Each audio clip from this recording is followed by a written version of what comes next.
ما ته یو ملګري وویل چې ستا متعلق پیښور کې دا پراپیګنډا ده چې د 6 لک روپۍ شیاګانو نه اخیستي. ما 40 کاله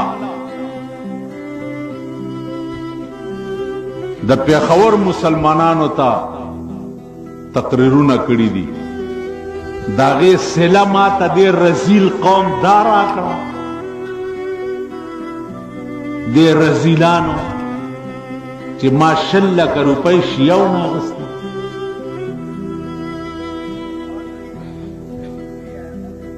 زه شیعه د خدای بندگان نه ګڼم تر هغې پورې چې څو پورې د جناب محمد رسول الله اتباع نه کړي، او د ابوبکر او د عمر عثمان په چوکاټ باندې